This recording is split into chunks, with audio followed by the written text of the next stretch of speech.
ছাটুই চরিগাছা অঞ্চলের যে বন্যার পরিস্থিতি দেখার জন্য বাবলা নদীর উপরে আছেন বহরমপুর পশ্চিম ব্লক সভাপতি।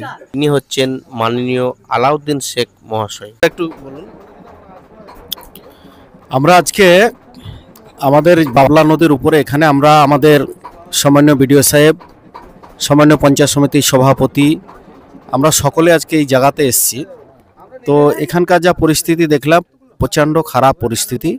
কারণ এটা হঠাৎ করে প্রাকৃতিক দুর্যোগ, এইভাবে যে আপনার হঠাৎ করে এত জল হবে, শুধু এই বাবলা নদী নয়, পুরো এলাকায়, সারা পশ্চিমবঙ্গের বিভিন্ন এলাকায় মানে বিভিন্ন জায়গা জলমগ্ন হয়ে পড়েছে। এখানে এই জায়গাতে আমাদের কারো মানে প্রাকৃতিক দুর্যোগ, এই দুর্যোগের কবল থেকে আমরা কেউই আর কি বেরোতে পারবো না। তো আমরা এখানে এসছি, মানুষের সঙ্গে আমরা দেখা করলাম, আমাদের সভাপতি সাহেব আছে, বিডিও সাহেব উনি আছেন, দেখা করলাম এবং এখানকার পরিস্থিতি কি সেটাও আমরা দেখলাম, যাতে আমরা এখানকার মানুষ যারা রয়েছে তাদের পাশে থাকতে পারি। একদম তাদের এখান থেকে হয়তো অন্য কোনো জায়গায় আমরা নিয়ে যেতে পারি, তাদেরকে নিয়ে গিয়ে সেখানে তাদের থাকার ব্যবস্থা, খাওয়া দাওয়ার ব্যবস্থা এবং ইলেকট্রিক সংযোগ, এক কথায় যে অবস্থায় যে কাজগুলো করলে মানুষের পক্ষে যাবে সেই কাজগুলো আমরা এখানকার মানুষকে প্রস্তুতি দিলাম এবং সেই ব্যবস্থাগুলো আমরা করছি। থ্যাংক ইউ আপনাকে। আমাদের সামনে আছেন পঞ্চায়েত সমিতির সভাপতি মাননীয় আইজউদ্দিন সাহেব। স্যার বলুন। আমরা বহরমপুর পঞ্চায়েত সমিতির আন্ডারে সাটুই চুংরিগাছা বাসাবাড়ি অঞ্চলের অন্তর্গত নলঘোষা গ্রামে আমরা উপস্থিত হয়েছি। এখানে একটা বাবলা নদীর বাঁধ আছে। এই বাঁধ গত বছর একটা জায়গা ভেঙে গেছিল, গিয়ে সাটুই, শাহজাদপুর এবং রাজারঘাট বেশ কিছু এলাকা বন্যা প্লাবিত হয়েছিল।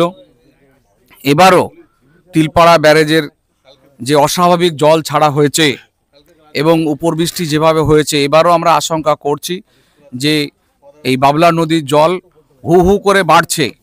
ফলে গতবারের মতো যাতে পরিস্থিতি না হয়, সেই পরিস্থিতিকে মোকাবেলা করার জন্য এখানে আমাদের ইরিগেশন দপ্তর থেকে শুরু করে আমার বিডিও সাহেব, আমার পূর্ত কর্মাধ্যক্ষ এবং এলাকার আমাদের যারা কর্মীরা আছে, সমস্ত কর্মীরা সকাল থেকে এখানে যারা কর্মী উপস্থিত আছেন তারা সকাল থেকে না খেয়ে দিয়ে যাতে এই এলাকায় বন্যা কবলিত না হয় এবং বাঁধের কোনো ক্ষতি না হয়, বাঁধ ভেঙে জল না ঢুকতে পারে, সেই প্রচেষ্টা ইনারা নিয়েছেন।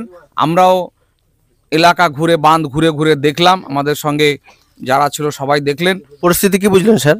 পরিস্থিতি এখন যেটা গতকালকে যেটা ছিল সেই তুলনায় একটু ভালো আর কি। কালকে যেভাবে জল বেড়েছিল সেই তুলনায় আজকে জল বেড়েছে, কিন্তু পরিমাণে কম।